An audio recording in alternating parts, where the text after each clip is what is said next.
How's it going, guys? This is Zach with the Mediocre to Master channel. Today I wanted to show you a real gem of a game between Viswanathan Anand and Levon Aronian. This was at the Linares tournament in 2008, and at the time, Anand was the world champion. So this game, we're going to watch it from the black perspective. So let's go ahead and get this flipped. And this game is actually in an opening that I like to study very much, and that's in the martial attack, and it's one of my main repertoire weapons, and I thought that I would show you guys this game just because of how awesome it is. So let's hop right into it. So the martial attack starts after we get the Spanish. We play A6, which is the Morphe defense. We get bishop to A4, knight f6, castles, B7, Rook E1, B5, bishop B3. We get castles, and then C3. And so this is really where the martial attack starts.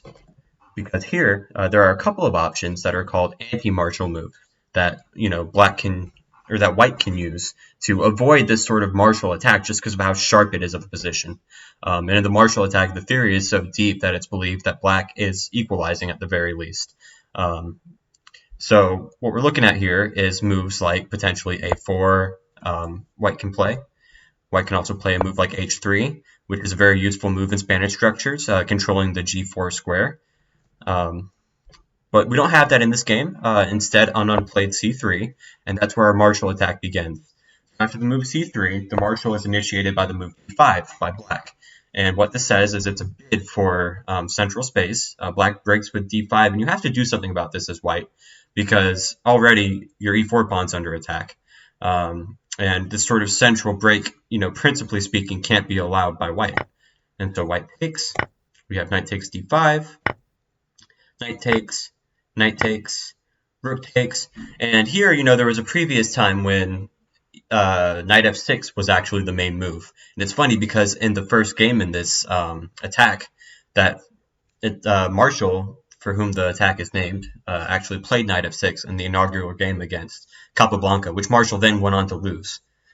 It's ironic, but afterwards the opening was very deeply studied, and it was found that it's actually good for black. After this, we get the move c6. This was now the main line move. Knight f6 is a decent move, and after this, Anand plays rook e1. There are other moves in this position. The main lines are either d4 or d3. For something like d4, typically we'll see a move like bishop d6 by black.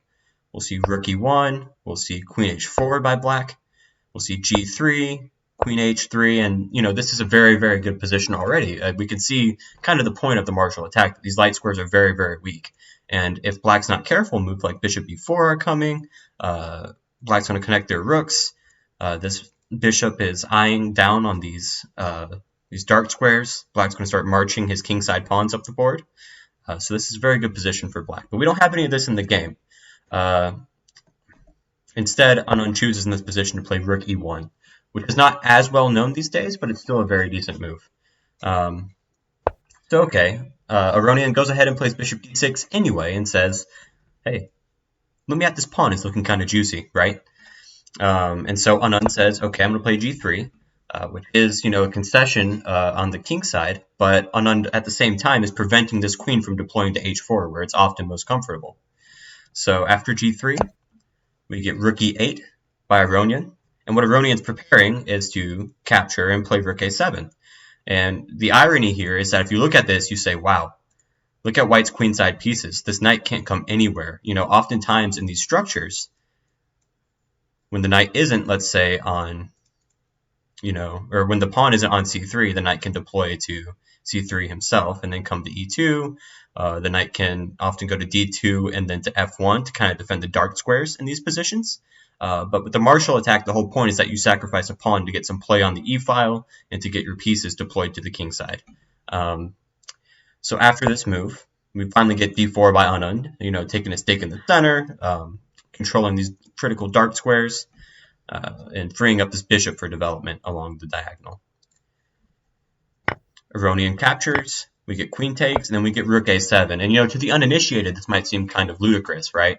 We're taking the rook off the back rank, but if you kind of look at it for a second, you can see the sense in it. And in fact, right now, Aronian's saying, hey, I can play Rook E7 with tempo against your queen, right? We don't want that. And so what happens here? Anand plays Bishop E3. He's developing a minor piece. He's saying, hey, if you play Rook E7, that's fine. My queen's not under attack. I don't even have to technically move it yet. I can develop my other pieces. Aronian plays Rook E7 anyway. And already we can kind of see what the game plan is. We want to develop some pressure against this bishop. Because what's really going to defend this bishop, actually? I mean, we have the queen eyeballing it. But this knight's on. The knight's on E3. We can play Queen E8, setting up a nice battery against the white position here. Anand plays Knight to D2. We have Queen to E8 by Aronian. And, already we're seeing we got 3 attackers against this bishop. What's going on here? 2 defenders. So how does Anand plan to unwind here? Well, he plays Knight to F1. And so this knight, as we said before, it often goes D2 to F1 in Spanish structure positions. And right now it's doing a very nice job of defending the bishop on E3. And often this knight can redeploy out once there's a shuffling of pieces. Oh. A little bit of technical difficulties there, guys. So we have Knight D2, Knight F1. And then in this position, Aronian played H5. H5 is a very, very decent move. What H5 is saying is, hey, I'm coming at your kingside structure. What are you going to do about this? I got my bishop lined up here. This bishop is ready to come in. And so what's going to happen is Aronian's going to continue pushing his kingside pawns in an attempt to crack open the white structure. The structure around the king, if it falls, this bishop is already on a very nice diagonal to eyeball these light squares, right? And so what does Anand play? He plays A4, and this is a very instructive moment, I think, because rather than just sit around and wait for black to do something, Anand's saying, hey, I'm going to strike out on the queen side. That's where my play is going to be, eventually, at the very least. And in the event of a capture, I have an open file for my rook, right? And that's very nice for white. Not only that, but this bishop could potentially line up against these queenside pawns in the future, because they're all set up on light squares. So potentially there's some play on the light squares for Anand on the queen side here. Okay, we have bishop e6 by Aronian. We have bishop to d1 by Anand, which prepares a very instructive redeployment of the bishop to a better diagonal to eyeball these pawns and to provide some key defense for the king. But what does Aronian do here? Well, in this position, Aronian plays h4, and it's also very instructive. Sure, you can take this pawn, but why would you take this pawn? I mean, at this point, all that does is weaken your king. Right, so after something like this, I mean, already there are, storm clouds gathering in the position. You have things like bishop h3 potentially coming into the position.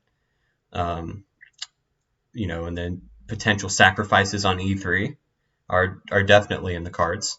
This h2 pawn is weak. Even something like queen c1 in the future to come in on these squares. We don't get that in the game. Instead, we get a takes on b5. Anand says, okay, I'm going to start getting some counterplay of my own here on the queen side. Aronian takes back, keeps his structure very nicely locked, keeps some defense on this knight. We have bishop to f3 by Anand. Then we have bishop h3 by Aronian. So we see that this bishop is kind of saying hi, it's poking its head into position, it's saying, hey, who can I attack here? And so here I think is a critical moment in the position, which doesn't make much sense to me why Anand would take on b5 here. Certainly, recapturing is what Aronian's going to do, but hasn't this only weakened our light squares? It's just not really so much of a threat on the position. And, in fact, it's entirely possible that it is after a move like f5, encroaching on the white position. We can already see that this bishop is tender. So, for example, even if something, I don't even know what white would play here, but if we said something silly like rook to a6, what about f5 here? He can capture. And already, there's ideas. Obviously, this bishop is hanging here, so that might not be what would be played, in a position where the queen is ready to prime to take it. But we can already see that these kingside pawns are going to march down the board, and they're going to have their way with the position. But okay, we have this capture, and then we have queen to d1 by Anand. And this is sort of just like a brute force way to say, I'm going to control some of the light squares at the very least. And not only that, but he's stepping out of this pin on e3. Now this bishop is free to do as he pleases. But now we have this f5 move by Aronian. And Aronian's just saying, hey, I'm coming for you. You're going to have to decide what to do on the dark squares eventually. I'm not going to let you just sit around. And, you know, it's very instructive that he doesn't capture on g3. Because what would be the point of capturing on g3 here? What have we accomplished in this position? It's much better to slowly apply the pressure with these pawn pushes. We have bishop g5, hitting the rook and hitting the pawn. And then rook e4 simply steps forward and technically defends the pawn for the moment. We have bishop takes pawn, and then we have queen to g6, which lines up a very obvious tactic of queen takes h or rook takes h4. Due to the pin on the king. Bishop to d1, or d8 rather, and when I first saw this move I was like, that seems ridiculous. But maybe it's not so crazy. I mean, we have this rook primed to come to the 8th rank here. So there's kind of some method to Anand's madness here, and, you know, the man is a brilliant player, so who am I to judge? But, you know, this bishop on d8 just seems kind of out of bounds, so to speak. But Aronian says, okay, I mean, I see no reason not to push forward. And now I'm really coming for you. And so Anand plays queen to d3. And this is actually a common maneuver regardless in the martial, because this queen on d3 is primed to move to these light squares in the event that this knight were to move.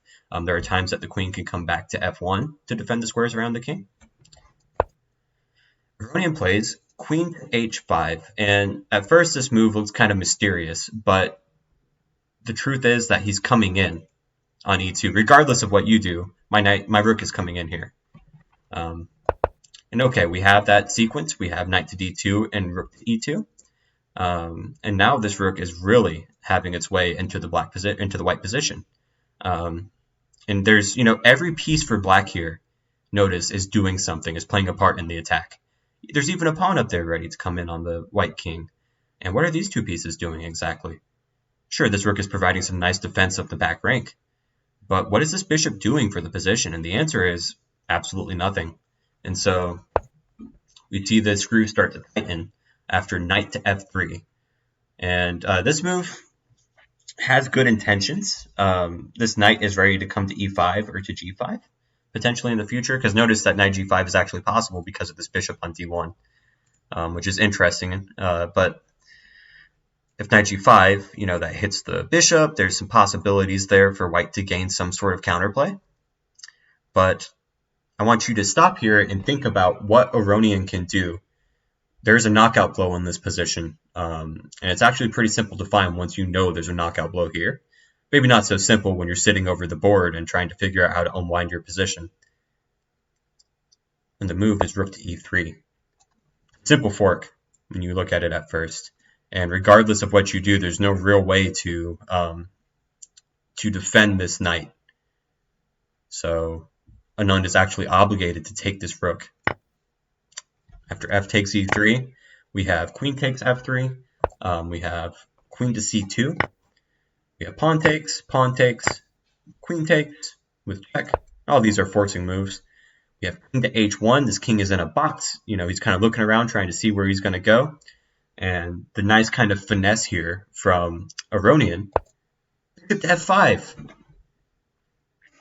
And it's a crazy, it's crazy that this just is kind of lights out for the white position here, because if takes, obviously there's queen h2 mate. And regardless, this bishop's coming to e4, and that's just lights out. I just found it interesting how, you know, this bishop can end up kind of strangely on d8, and all of black's pieces are just absolutely beautifully placed in this position. And bishop to f5 is a nice tactical shot. Such moves with the bishop are sort of thematic sacrifices in the martial attack, so it's nice to always keep an eye out for these sorts of things. And this white king is just absolutely naked on h1. And sure, at some point it would be nice to get, you know, rook to a8 for white, but there's just no time. There's no tempo.